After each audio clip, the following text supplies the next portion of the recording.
السلام علیکم ورحمۃ اللہ وبرکاتہ۔ وعلیکم السلام۔ بسم اللہ الرحمن الرحیم۔ الحمد للہ وکفی والسلام علی عبادہ الذین اصطفی، اما بعد فاعوذ باللہ من الشیطان الرجیم، بسم اللہ الرحمن الرحیم۔ فی صحف مکرمۃ مرفوعۃ مطہرہ بأیدی سفرۃ کرام بررہ۔ صدق اللہ العلی العظیم وصدق رسولہ النبی الکریم، ونحن علی ذلک من الشاہدین والشاکرین، والحمد للہ رب العالمین۔ رب اشرح لی صدری ویسر لی امری واحلل عقدۃ من لسانی یفقہوا قولی۔ سبحانک لا علم لنا الا ما علمتنا انک انت العلیم الحکیم۔ اللہم رب زدنی علما، اللہم انا نسألک علما نافعا، اللہم جنبنا الفواحش والمعاصی والخطایا والزلل ما ظہر منها وما بطن۔ محترم حضرات، گزشتہ کئی جمعہ سے حضرات صحابہ کرام کے بارے میں عرض کر رہا ہوں، اور آج خاص طور سے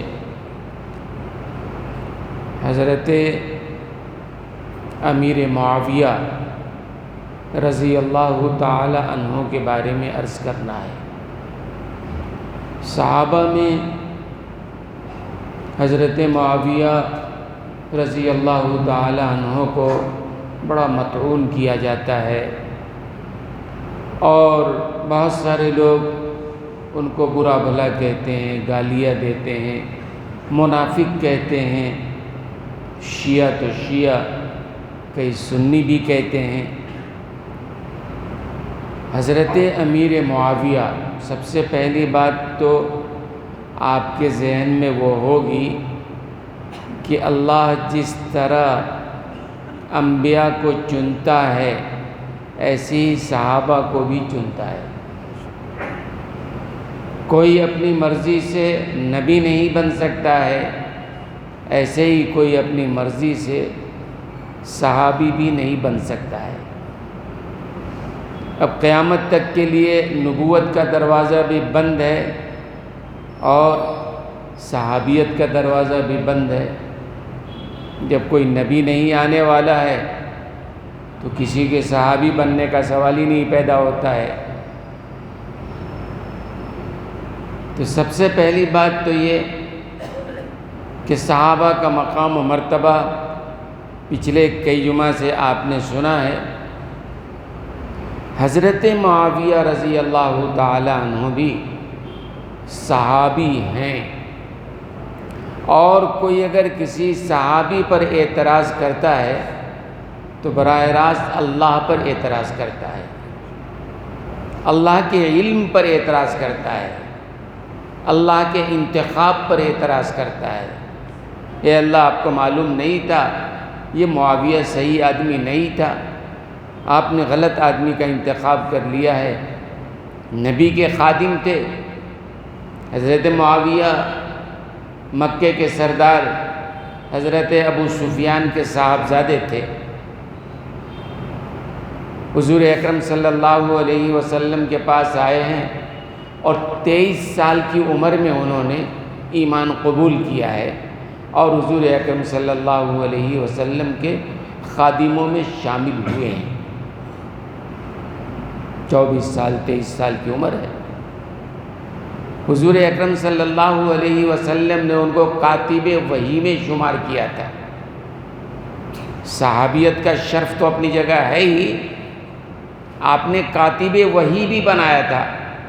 وحی کا جو نزول ہوتا تھا 13 کاتبین تھے، 13 کاتبوں میں چھٹے نمبر کے کاتب حضرت امیر معاویہ تھے، اور حضور اکرم صلی اللہ علیہ وسلم نے 165 60 پر 5 خطوط آپ نے جو بادشاہوں کے نام، سرداروں کے نام، رؤساء کے نام جو لکھا ہے، ان 165 خطوں میں 130 خطوں کی کتابت حضرت امیر معاویہ نے کیا ہے۔ کچھ لوگ کہتے ہیں کہ منافق تھے امیر معاویہ، رسول اللہ صلی اللہ علیہ وسلم کے معتمد ہیں۔ کوئی آدمی کسی غیر معتمد کو اپنا مینیجر بناتا ہے، منشی بناتا ہے، اپنا کاتب بناتا ہے؟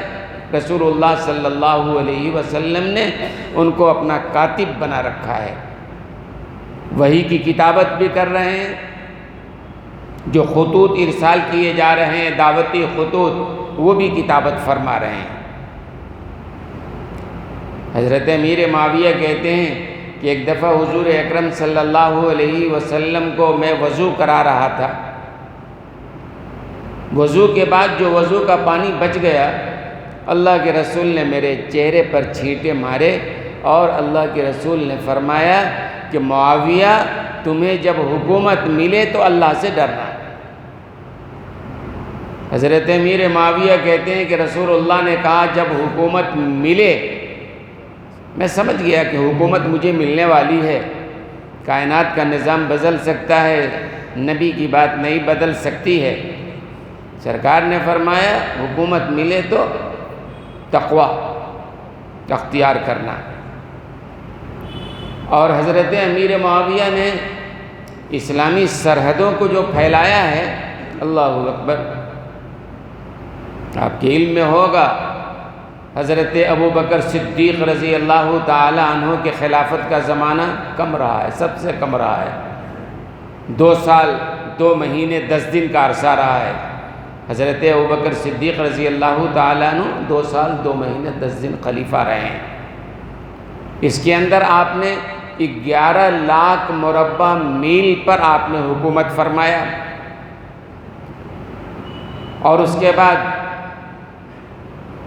حضرت عمر ابن خطاب رضی اللہ تعالیٰ عنہ کے خلافت کا زمانہ آیا، انہوں نے 10 سال 10 مہینے حکومت کیا، امیر المومنین رہے حضرت عمر ابن خطاب۔ انہوں نے اسلامی سرحدوں کو اور بڑھایا، اور 11 لاکھ سے 22 لاکھ مربع میل تک پہنچایا۔ پھر ان کے بعد حضرت عثمان غنی رضی اللہ تعالی عنہ کے خلافت کا زمانہ آیا، اور حضرت عثمان غنی رضی اللہ تعالی عنہ کی خلافت جو مدت رہی ہے 12 دن 12 سال، یعنی 12 دن کم 12 سال، 12 سال کہہ لیجیے آپ، تو 12 سال جو خلافت رہی ہے، اس میں انہوں نے اسلامی سرحدوں کو 22 لاکھ مربع میل سے بڑھا کر 44 لاکھ مربع میل تک پہنچایا، اسلامی سرحدوں کو پھیلایا، فتوحات ہوئی، ملکیں شامل ہوئی۔ اور پھر حضرت عثمان غنی رضی اللہ تعالیٰ عنہ کے بعد حضرت علی خلیفہ بنے، تقریباً 4.25 سال ان کے خلافت کا زمانہ رہا۔ حضرت علی رضی اللہ تعالیٰ عنہ نے انہی علاقوں پر حکومت کیا جو حضرت عثمان غنی کے زمانے میں فتوحات میں آئی تھی۔ پھر اس کے بعد حضرت حسن، حضرت علی کے بعد حضرت حسن رضی اللہ تعالیٰ عنہ خلیفہ بنے، اور صرف 6 مہینے خلافت کی مدت تھی۔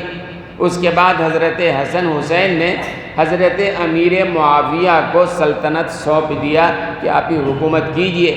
پہلے سے حضرت امیر معاویہ شام اور اردن کے گورنر تھے، ان کو خلافت دے دیا۔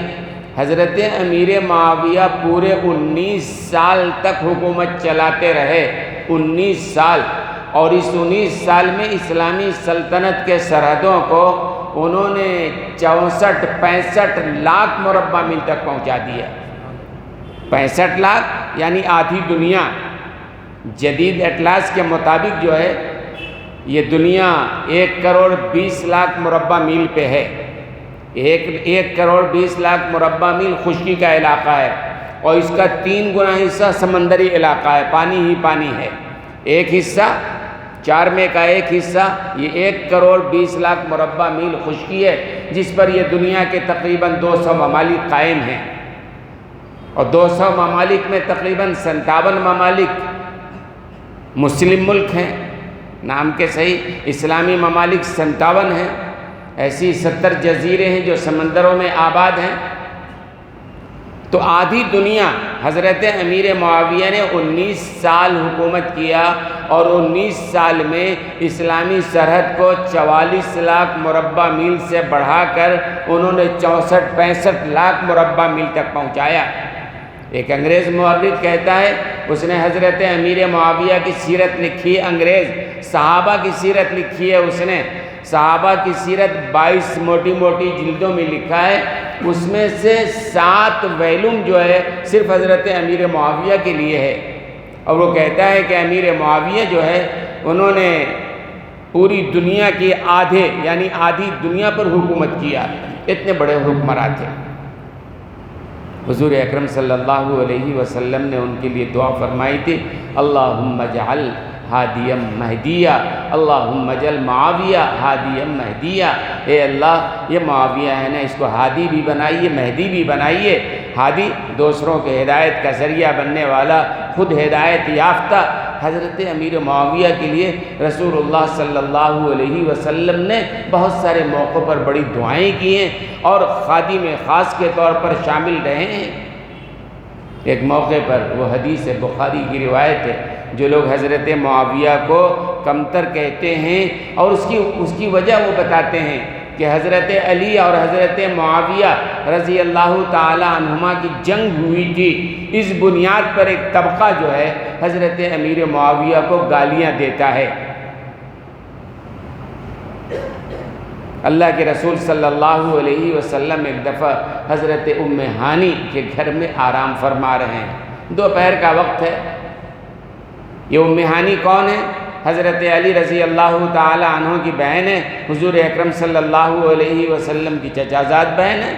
دوپہر کا وقت ہے، آپ نے قیلولہ کے لیے آپ نے آرام فرمایا، اور حضرت ام ہانی کہتی ہیں کہ حضور اکرم صلی اللہ علیہ وسلم نے جو آرام فرمایا، اس کے بعد جب نیند سے بیدار ہوئے تو آپ کا چہرہ خوشی سے چمک رہا تھا، کافی خوش نظر آ رہے تھے۔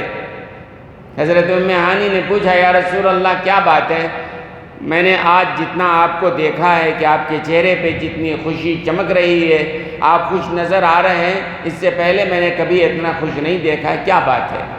تو حضور اکرم صلی اللہ علیہ وسلم نے فرمایا کہ ابھی میں نے خواب دیکھا ہے، میرے پاس وحی آئی ہے، مجھے بتلایا گیا ہے۔ یہ حدیث آپ ذہن میں رکھیں، وہ کیا؟ اول جیش یغزو البحر فقد اوزب الجنہ۔ اللہ کے رسول نے فرمایا کہ میں نے دیکھا اور یہ بات آئی کہ میری امت کا سب سے پہلا لشکر جو سمندر میں جا کر کے اور سمندر کے پار اتر کر کے قرآن کو پہنچائے گا اور ہمارے دین کو پہنچائے گا، جو بحری بیڑا لے کر جائے گا جنگ کرنے کے لیے، وہ اللہ تعالیٰ سب کو جنتی بنائے گا، پورا لشکر جنتی ہوگا۔ یہ اللہ کے رسول نے فرمایا۔ حضرت ام ہانی کہتی ہیں کہ میرے پاس ایک خاتون تھی، ام حرام، 16-17 سال کی عمر ہے، وہیں وہ موجود تھی۔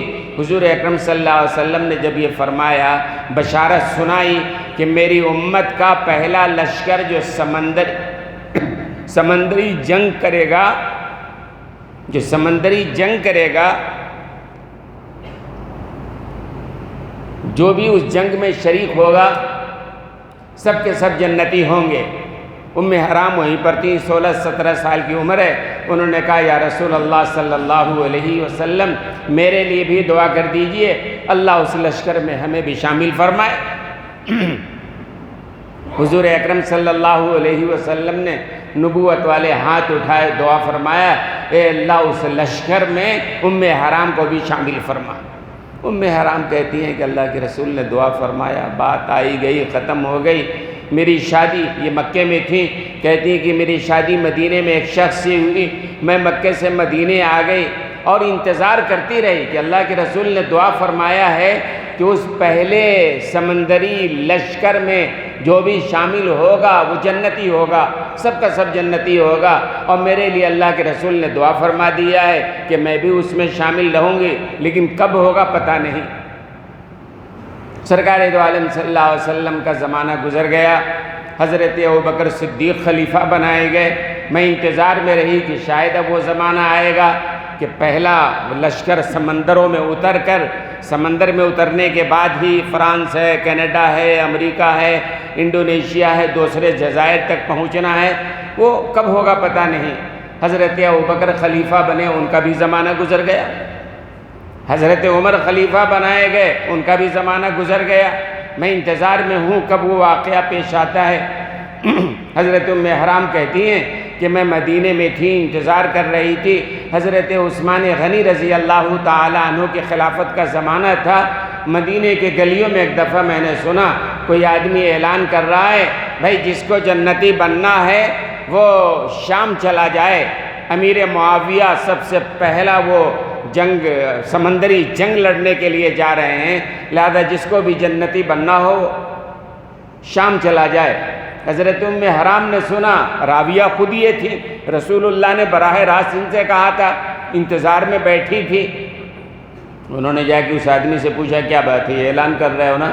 کہاں بات دراصل یہ ہے کہ حضرت معاویہ نے بحری بیڑا تیار کیا ہے، بحری جہاز کہہ لیجیے، اس زمانے کے لحاظ کے جیسا بھی ہوگا، 1750 بحری جہاز تیار کیا ہے، اور وہ سمندروں میں ڈال کر پوری دنیا میں سمندروں کے پار، سمندروں کا سینہ چیر کر کے وہ کینیڈا، امریکہ، فرانس اور دنیا کے دوسرے ممالک میں، نیروبی کے ساحل پہ، انڈونیشیا میں، ساری دنیا میں اس قرآن کو پہنچانا چاہتے ہیں۔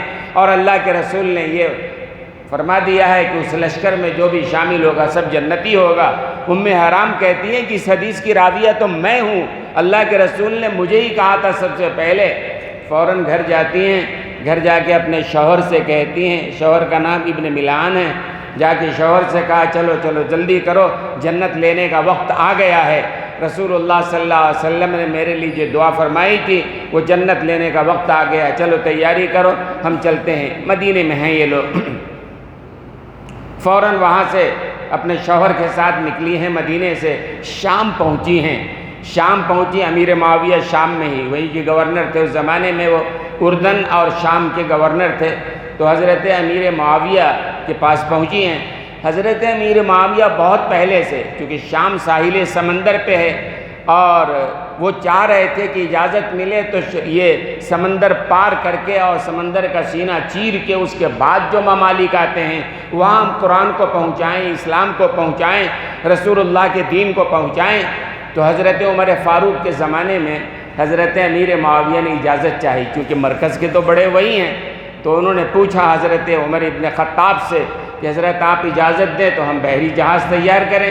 ظاہر ہے بحری جہاز تیار کرنا اس زمانے میں بڑے بڑے وہ کشتی بنانا آسان تو نہیں تھا۔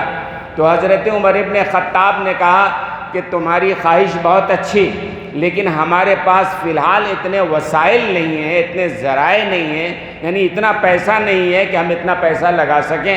منع کر دیا۔ پھر حضرت عثمان غنی کا زمانہ آیا، حضرت امیر معاویہ نے پھر ان سے پوچھا۔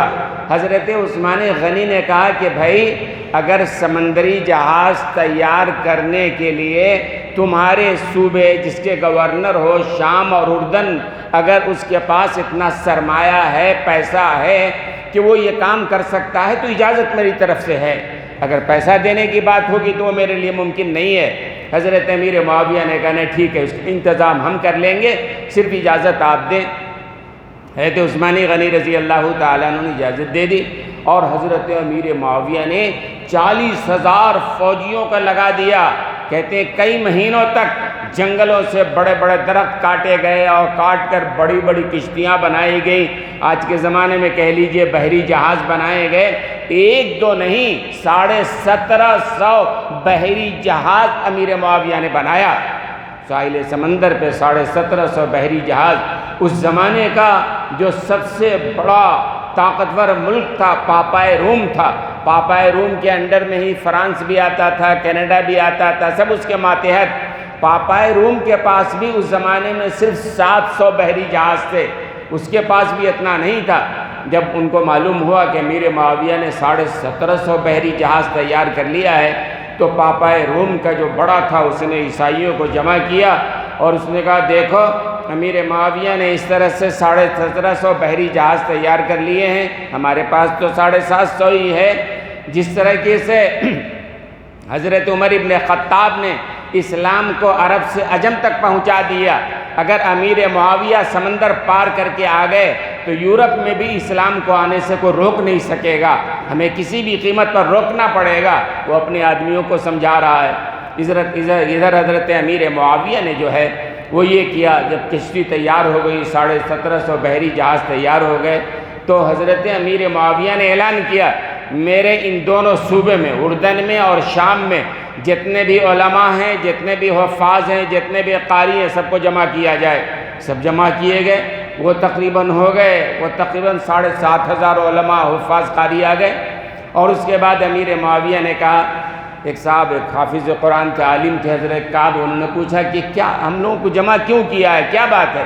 حضرت امیر معاویہ نے کہا یہ ہم نے کشتی تیار کیا ہے اور یہ بحری بیڑا تیار کیا ہے، اور ان کشتیوں پر آپ سوار ہو جاؤ اور کچھ مشرق کی طرف، کچھ مغرب کی طرف، کچھ شمال کی طرف، کچھ جنوب کی طرف۔ منزل کیا ہوگی؟ فرمایا منزل متعین نہیں ہے، سمندر میں چل پڑو، جس جزیرے کے پاس تمہاری کشتی پہنچے اس جزیرے میں اترو اور جزیرے میں جا کر ہر گھر کے دروازے کھٹکھٹاؤ اور ہر ایک گھر تک یہ محمد کا قرآن پہنچاؤ، اللہ کا پیغام پہنچائے، اسلام یہ دین پہنچاؤ۔ یہ کہا۔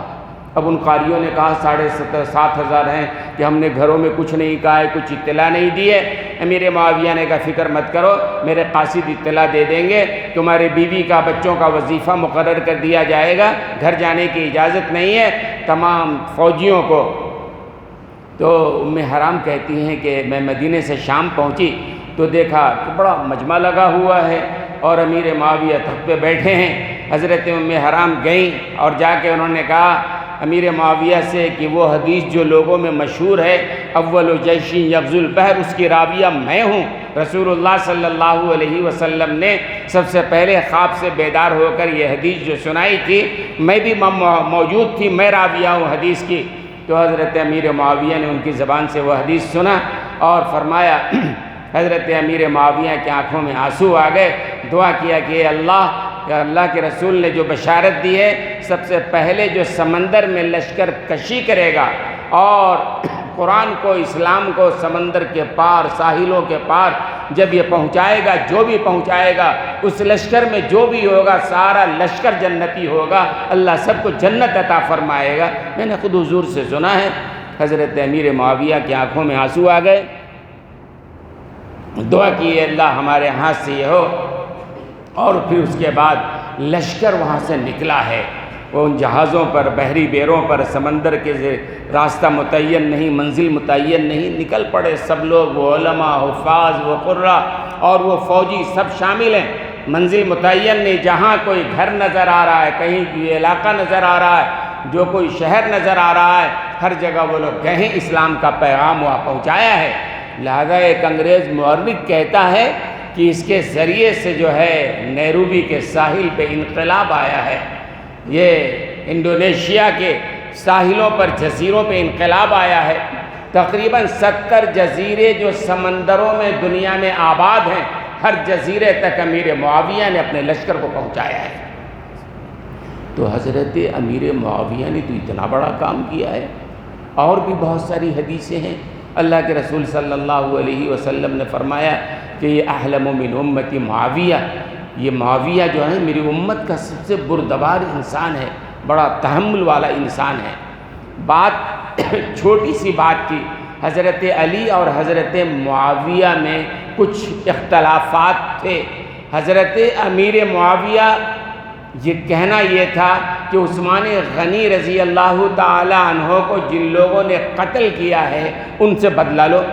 حضرت علی چونکہ حضرت عثمان غنی کے بعد امیر المومنین بنے تھے، تو امیر معاویہ تو شام کے گورنر تھے، ان کا کہنا تھا جن لوگوں نے حضرت عثمان غنی کو شہید کیا ہے ان سے آپ بدلہ لو، چونکہ آپ امیر المومنین ہو۔ حضرت علی رضی اللہ تعالی عنہ کا کہنا یہ تھا ابھی حالات ٹھیک نہیں ہیں، ابھی شوری سے انتشار ہے، حالات ٹھیک ہو جائے پھر انشاءاللہ ہم بدلہ لیں گے، اور بدلہ لیا گیا۔ اس سلسلے میں جو اختلافات ہوئے، ان اختلافات کو بہانہ بنا کر کچھ لوگ ہیں جو حضرت امیر معاویہ پر لعن طعن کرتے ہیں۔ میں نے کہا تھا نا کہ اصل میں یہ دین جو ہے یہ مکمل طور پر دین مکمل ہے۔ کچھ کام ایسے تھے جو نبی سے اللہ نہیں کرا سکتا تھا، لیکن مثال قائم ہونی تھی، جیسے میں نے ماعز اسلمی کی بات نقل کی تھی، ویسی یہ بات بھی انسانی فطرت ہے۔ دو آدمی جب ایک جگہ ہوں گے، دو طبقے جب ایک جگہ ہوں گے، لڑائی تو کچھ نہ کچھ ہوگی نا، ہوگی لڑائی، تو نبی تو لڑکی مثال قائم نہیں کریں گے نا۔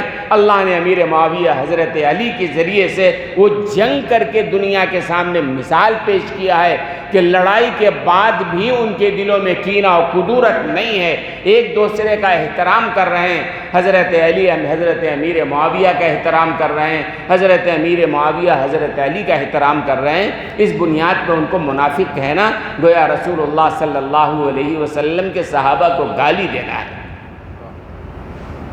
حضرت امیر معاویہ سرکار دو عالم صلی اللہ علیہ وسلم کے بعد حضرت عائشہ صدیقہ رضی اللہ تعالی عنہ کے پاس جاتے تھے، اور جا کر کے کہتے تھے کہ امی جان آپ کے پاس وہ جبہ ہے، امامہ ہے، عنایت فرمائیے۔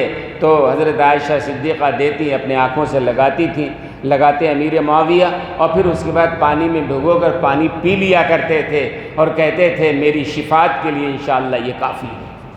حضرت امیر معاویہ نے سنا ایک آدمی ہے کعب ابن زہیر جو بصرہ میں رہتا ہے، معلوم ہوا کہ رسول اللہ صلی اللہ علیہ وسلم نے کسی وقت کسی زمانے میں کعب ابن زہیر کو اپنی چادر عنایت فرمائی تھی ہدیتاً۔ رسول اللہ صلی اللہ علیہ وسلم کی چادر کعب ابن زہیر کے پاس ہے، لہذا حضرت امیر معاویہ نے خط لکھا بصرہ کعب ابن زہیر کے پاس کہ آپ تشریف لائیے ہمارے پاس۔ کعب ابن زہیر بصرہ سے چل کے شام آئے، تو امیر معاویہ نے کہا کہ میں نے سنا ہے کہ آپ کے پاس رسول اللہ صلی اللہ علیہ وسلم کی چادر مبارک ہے، رسول اللہ نے آپ کو ہدیتاً عنایت فرمائی تھی۔ فرمائے کہ ہاں میرے پاس ہے۔ تو حضرت امیر معاویہ نے کہا کہ آپ وہ چادر مجھے دے دیں، آپ جو قیمت چاہیں، جو شرط لگائیں، ہمیں سب منظور ہے۔ حضرت کعب ابن زہیر نے کہا وہ چادر تو میں نے اپنے لیے رکھا ہے، میں اپنے کفن میں شامل کرنا چاہتا ہوں، میرے لیے سعادت کی بات ہوگی، میں نے اپنے لیے رکھا ہے۔ امیر معاویہ نے کہا دیکھیے میری گزارش ہے، میری پوری سلطنت ایک طرف ہے، آپ کے پاس رسول اللہ کی چادر ایک طرف ہے، آپ جو فرمائیں گے میں کرنے کے لیے تیار ہوں۔ تو حضرت کعب ابن زہیر نے جب دیکھا تو کہا چلیے میری طرف سے تحفتاً بخوشی ہے، وہ تحفتاً دے دیا۔ حضرت امیر معاویہ وہ چادر کو اپنے پاس رکھتے تھے، اور خود بیمار ہوتے، دوسرا کوئی بیمار ہوتا، پانی میں بھگوتے، پانی پلاتے، اللہ شفا عطا فرمایا کرتا تھا۔ تو یہ رسول اللہ صلی اللہ علیہ وسلم کی عظمت ان کے دلوں میں تھی، محبت ان کے دلوں میں تھی۔ کوئی منافق یہ کام نہیں کرے گا، منافق بن کے جو رسول اللہ کے پاس ہو، کاتب وحی بنا ہو، یہ کام نہیں کر سکتا ہے۔ اور اگر اس کو آپ غلط کہیں گے تو پھر قرآن کو بھی غلط کہنا پڑے گا۔ قرآن کریم نے کیا کہا؟ فی صحف مکرمۃ مرفوعۃ مطہرہ بایدی سفرہ، جن ہاتھوں نے لکھا ہے، بڑے بزرگی والے ہاتھ ہیں۔ کوئی آدمی یہ کہہ سکتا ہے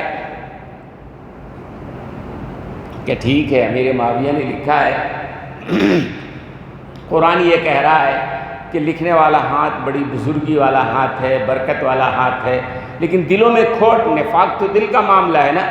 لیکن آگے اللہ نے کہہ دیا فی صحف مکرمۃ مرفوعۃ مطہرۃ بایدی سفرہ کرام بررہ، جن لوگوں نے وحی کی کتابت کی ہے وہ روئے زمین کے بہترین انسان تھے۔ ظاہر ہے حضرت امیر معاویہ کاتب وحی ہیں، 13 کاتب وحی تھے، 13 کے 13 کاتب وحی کو قرآن کریم یہ کہہ رہا ہے روئے زمین کے بہترین انسان ہیں۔ تو قرآن تو امیر معاویہ کو کہے بہترین انسان، نبی تو کہیں امیر معاویہ کو بہترین انسان، اور آج کا یہ کالے کپڑے والا اور آج کا یہ منافق کہے کہ امیر معاویہ منافق تھے، اور امیر معاویہ کو گالی دیا جائے، بدماش کہا جائے، ظاہر امت اس کو قبول نہیں کرے گی۔ اور اصل میں امیر معاویہ تو ایک ہیں ان کے پیچھے اصل منشا یہ ہے کہ صحابہ پر سے امت کا اعتماد ختم کیا جائے، امت کے اعتماد کو مجروح کر دیا جائے۔ مقصود وہی ہے، دین سے رشتہ توڑا جائے، ختم کیا جائے۔ ورنہ میں نے آپ سے پہلے عرض کیا ہے کہ جب کبھی بھی کسی نے اگر صحابہ پر اعتراض کیا ہے تو اللہ نے خود اس کا جواب دیا ہے۔ حضرت ابوبکر صدیق رضی اللہ تعالی عنہ، مردوں میں سب سے پہلے اسلام لانے والے حضرت ابوبکر صدیق رضی اللہ تعالی عنہ ہیں، اور مکے کے تاجروں میں تھے، تجارت کیا کرتے تھے، رسول اللہ صلی اللہ علیہ وسلم کے دوست تھے، بچپنے سے دوستی تھی۔ اور کہا جاتا ہے کہ اسلام کو سب سے زیادہ جن کے مال سے فائدہ پہنچا ہے وہ دو آدمی ہیں، ایک سیدنا ابوبکر صدیق ہیں اور ایک حضرت خدیجہ الکبریٰ رضی اللہ تعالی عنہا۔ انہوں نے اپنے دولت کو رسول اللہ صلی اللہ علیہ وسلم کے قدموں میں قربان کر دیا تھا، اسلام کی اشاعت میں رسول اللہ صلی اللہ علیہ وسلم نے اسے استعمال کیا ہے۔ تو سیدنا ابوبکر صدیق رضی اللہ تعالی عنہ، ظاہر سی بات ہے، ہمارا ایمان ہے، ہمارا عقیدہ ہے کہ امت میں نبی کے بعد سب سے افضل جناب ابوبکر صدیق رضی اللہ تعالی عنہ ہیں۔ انبیاء کے بعد تمام انسانوں میں افضل البشر بعد الانبیاء بالتحقیق کہ تمام انسانوں میں سب سے افضل سیدنا ابوبکر صدیق رضی اللہ تعالی عنہ ہیں۔ حضرت ابوبکر صدیق بڑے تاجر تھے، اپنے مال کو کہاں خرچ کیا معلوم؟ شروع میں جب مکے میں اسلام کی بات چلی تو اکثر اسلام قبول کرنے والے غریب لوگ تھے، غلام تھے، باندیاں تھے، کمتر نچلا طبقہ تھا، مالدار پہلے نہیں آئے ہیں۔ تو یہ جو غلام اسلام قبول کیا، ان کے جو مالک تھے ان کو بڑا ظلم ڈھاتے تھے، مارتے تھے، سینے پہ پتھر رکھتے تھے اور گرم ریت پہ لٹاتے تھے، کہتے تھے اسلام سے باز آ جاؤ۔ لیکن عجیب نشہ تھا اسلام کا، جو ایک بار اسلام قبول کر لیتا جان تو دینے کو تیار ہوتا لیکن اسلام سے پلٹنے کو تیار نہیں ہوتا۔ حضرت ابوبکر صدیق جب نئے اسلام میں آنے والوں کو جب ظلم ہوتا تھا، غلاموں کو خرید کر آزاد کر دیا کرتے تھے۔ ایک دو نہیں کہتے ہیں، 12-13 غلاموں کو اپنے پیسے سے انہوں نے خرید کر آزاد کیا، کسی کو 10,000 میں، کسی کو 15,000 میں، کسی کو 8,000 میں، کسی کو 5,000 درہم، اس زمانے کی رقم تھی۔ حضرت ابوبکر صدیق رضی اللہ تعالیٰ عنہ یہ کام کرتے ہیں۔ کہتے ہیں ایک دفعہ ایسا واقعہ تھا کہ حضرت ابوبکر صدیق ایک راستے سے جا رہے ہیں اور حضرت بلال حبشی، یہ ابتدا میں جو لوگ اسلام لائے ہیں نا، یہ غریب لوگ تھے۔ کون؟ بلال حبشی تھے، صہیب رومی تھے، اور ایسی عمار ابن یاسر تھے، حضرت خباب تھے، سلمان فارسی تھے۔ یہ غریب لوگ تھے اصل میں جنہوں نے اسلام قبول کیا تھا، تو ان کو بڑا ظلم ڈھایا جاتا تھا۔ حضرت ابوبکر صدیق رضی اللہ عنہ گزر رہے ہیں اور بلال حبشی کا جو آقا تھا امیہ بڑا ظلم ڈھا رہا ہے، مار رہا ہے گرم ریت پہ لٹا کر، اور کہہ رہا ہے اسلام سے پلٹ جاؤ۔ حضرت بلال کہتے ہیں اللہ احد، اللہ احد، اللہ ایک ہے، اللہ ایک ہے، چاہے جان چلی جائے پلٹنے کا سوال نہیں۔ حضرت ابوبکر صدیق بڑے نرم دل تھے، بڑا رحم آیا، گئے امیہ کے پاس، یہ ظلم کیا کر رہے ہو؟ تو اس نے کہا میرا غلام ہے، جو کرو تم کون ہوتے ہو؟ تو حضرت ابوبکر صدیق نے کہا چاہے ایک کام کرو، اس غلام کو میرے ہاتھوں بیچ دو۔ تو امیہ نے، سمجھدار آدمی تھا، اس نے کہا ٹھیک ہے، میں یہ غلام تمہارے ہاتھ بیچنے کے لیے تیار ہوں۔ لیکن ابوبکر صدیق کے پاس ایک غلام تھا جو بڑا چالاک تھا، تجارت کو جانتا تھا۔ تو امیہ نے کہا وہ غلام دے دو اور ساتھ میں 1,000 درہم بھی دو۔ حضرت ابوبکر صدیق رضی اللہ تعالیٰ عنہ نے شرط منظور کر لیا، 1,000 درہم بھی دیا، اپنا غلام، چالاک غلام جو تھا، کافر تھا، اس کو دے دیا، بلال حبشی کو لے لیا اور خرید کر ان کو آزاد کر دیا۔ رسول اللہ صلی اللہ علیہ وسلم کے پاس آئے، کہا یا رسول اللہ میں نے بلال کو خرید کر آزاد کر دیا اللہ کے لیے۔ اللہ کے رسول صلی اللہ علیہ وسلم نے بڑے خوشی کا اظہار کیا۔ دوسری طرف حضرت ابوبکر صدیق رضی اللہ تعالیٰ عنہ کے والد محترم ابو قحافہ ایمان نہیں لائے تھے، وہ ابھی کافر تھے۔ ابو قحافہ، ان کے والد کو علم ہوا یہ ابو بکر جو ہے، یہ ہمارا بیٹا جو ہے اس طرح غلاموں کے آزاد کرنے میں پیسہ خرچ کر رہا ہے، کئی غلاموں کو آزاد کر دیا ہے، ابو فقیہ کو آزاد کر دیا، عامر ابن فہیرہ کو آزاد کر دیا، بلال حبشی کو آزاد کر دیا۔ تو ابو قحافہ نے اپنے بیٹے کو بلایا، ابوبکر صدیق رضی اللہ عنہ کو، کہا بیٹے کچھ عقل ہے؟ بھیجا ہے، یہ جو پیسہ تم غلاموں پر خرچ کر رہے ہو کیا ملے گا تم کو اس سے؟ بھائی دنیا میں بھی عام لوگ بڑے بڑے مالدار لوگ ہیں، کہاں پیسہ خرچہ کرتے ہیں؟ ایسی جگہ جہاں دنیا میں نام آئے، بڑے ہاسپٹلوں میں نام آئے، بڑے اداروں میں نام آئے، کچھ ایسی چیزوں میں اخباروں میں نام آئے، کم کام ہو، تشہیر زیادہ ہو۔ یہ کیا کر رہے ہو تم؟ غلاموں پر پیسہ خرچ کر رہے ہو، نہ تمہارا نام ہو رہا ہے، نہ کوئی فائدہ مل رہا ہے، کچھ تو دنیا کا فائدہ ملے۔ تو یہ اعتراض کیا ابو قحافہ نے، اپنے بیٹے پر اعتراض کیا، اور باپ کو حق ہے اپنے بیٹے کو سمجھائے، لیکن اللہ نے برداشت نہیں کیا۔ اللہ نے فوراً جبریل امی کو بھیجا، اور جبریل امی نے جا کر وہی رسول اللہ صلی اللہ علیہ وسلم کے پاس پہنچایا۔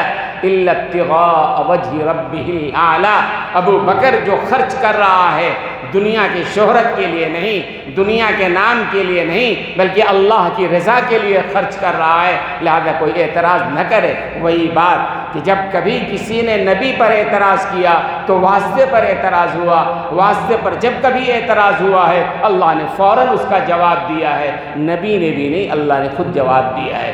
اس لیے دوستو اور بزرگوں، ہر حال میں ہمیں اپنی زبان پر کنٹرول رکھنا چاہیے، اور اپنے دلوں میں نفاق یا صحابہ کے بارے میں بدظنی یا بدگمانی، ان واسطوں کے بارے میں بدگمانی جن واسطوں سے ہم دین سیکھ رہے ہیں، ظاہر سی بات ہے ہمارے لیے ہلاکت اور تباہی کا ذریعہ ہے۔ اللہ ہماری حفاظت فرمائے۔ وآخر دعوانا الحمد للہ رب العالمین۔